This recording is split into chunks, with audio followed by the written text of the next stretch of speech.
warahmatullahi wabarakatuh. Kembali lagi dengan saya Saskia Fatunisa di channel YouTube aku, Saskia Fatunisa, dalam episode My Diary. Kali ini saya akan membicarakan topik tentang game simulasi Oh ya, sebenarnya gini, game simulasi itu memang sudah ada sejak awal tahun 2000-an. Tepatnya pada saat itu game simulasi itu masih terbilang cukup tidak bagus karena grafiknya jelek. Nah, salah satu game simulasi yang paling populer pada saat sekarang ini selain Sakura Simulator adalah The Sims ya. Sebenarnya saya udah pertama kali mengenal Sims sejak aku masih kelas 5 SD. Saya pertama dari Sims pertama di PC itu memang grafiknya memang jelek, cuman kurang lebih cepat tapi tidak bisa. Dari sinilah saya bisa belajar untuk mendekorasi rumah make sendiri kalau misalnya itu ya. Kemudian kayak baru mengenal The Sims 2 di PS2 sejak aku juga masih kecil juga. Tapi di Sims pada di platform PS tuh kebanyakannya tuh masih di Sims pertama sampai yang Castaway. Sebenarnya saya udah terbiasa main The Sims ini sejak ini, tapi saya belum pernah tamat sama sekali. Kemudian The Sims 4. Nah, ini The Sims 4 ini adalah Sims installment yang sebenarnya ada banyak sih packnya.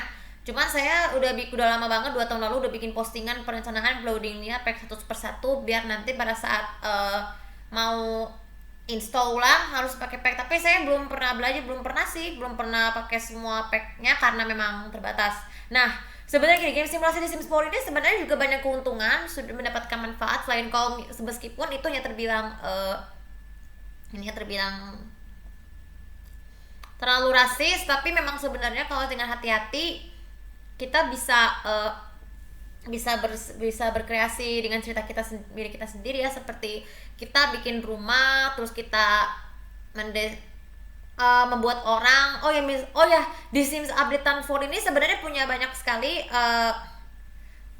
banyak macam jenis rambut, pakaian dan sebagainya. Itu udah terbiasa termasuk cara mengubah makhluk hidup seperti manusia dan hewan. Kayak misalkan manusia mulai dari balita hingga ke lansia. Itu saya udah sering kali berpengalaman membuat rumah ini ya. Kalau bikin orang saya udah terbiasa bikin minimal 8 orang, tapi saya bisa membuat Sims ini untuk melatih tangan, melatih mata, punggung dan pundak supaya nanti dan lengan supaya tidak capek, karena kan kita kebanyakan membuat orang dan membuat rumah. Kalau buat rumah sebenarnya rumah bertingkah saya udah terbiasa bikinnya karena saya taunya cuma bikin rumahnya yang single, tapi saya udah belajar banyak dari The Sims 4 bikin rumah dengan cara bertingkat. Nah, bisa ada tangga, ada kamar. Tapi kalau bikin rumah yang gede maupun kecil itu saya bisa melatih tangan dan mata saya supaya pada saat itu butuh cicil, karena kalau enggak bisa cepat lelah ya. Oh ya, jadi kayak keunikan dari game The Sims ini adalah kita bisa bikin bisa menariknya, bisa jalan ke kota.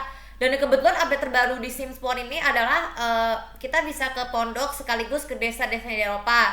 Sebenarnya kalau update sebelumnya tuh kita bisa ke komplek klaster para artis, ke kota, terus ke kompleknya pencinta binatang, terus ke desa yang terlarang, terus kita bisa ke kampus, terus bisa ke pantai, bisa ke dunia sihir dan yang itu ke hutan rimba, dan juga ke Jepang. Yang Jepang itu adalah Snowy Escape ya.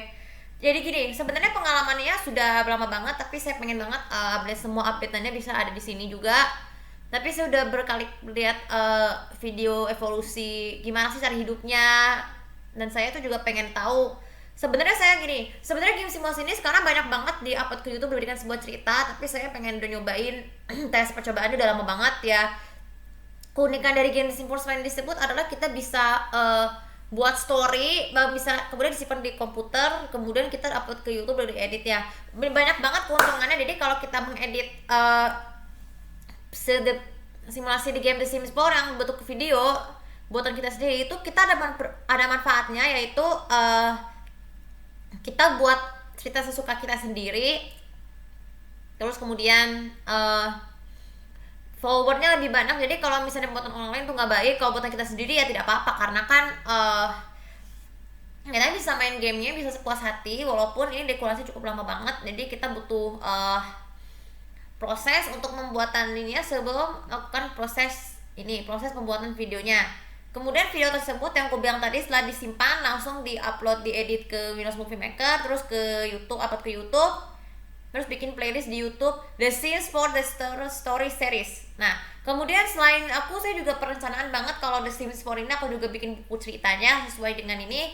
Oh ya, buku itu saya udah tulis, walaupun ini ada halaman, sama seperti bikin skenario film atau sinetron, bikin ceritanya sama aja seperti membuat novel, jadi juga bisa berkeuntungan. Kita bisa menerbitkan, kalau bukunya semua aja selesai, kita bisa langsung terbit ke penerbit bukunya, supaya pada saat saya mau terbit buku Kode Sims itu ke Tante Deka Malia, semoga nanti eh, bisa diterbitkan secara langsung dan orang bisa tertarik bacanya. Oke, jadi sebenarnya keuntungannya bisa ke Sims Portal atau bisa memberikan keuntungan modal yang lebih banyak sesuai saran ayahku yang bilang ada game simulasi yang bisa menambah modal lebih banyak. Ya aku menjawab The Sims 4 karena kan kita bisa membuat video sesuka kita sendiri upload ke YouTube supaya dan kemudian juga buku, kalau kita tulis buku terus menerus setiap hari. Ini saya juga mau rencana sih mau bikin bookstore The Sims 4, cuman syaratnya laptopku harus yang ini harus diperbaiki dulu sampai benar-benar sempurna dan updatean The Sims 4-nya sudah ada semua supaya nanti pada saat bikin story-nya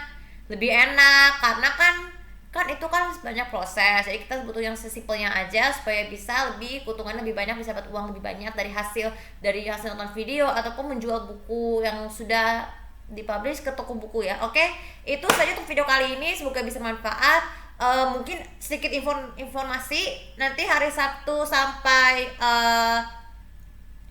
Selasa mungkin kayaknya ini merupakan vlog terakhir untuk My Diary dan tutorial season 1.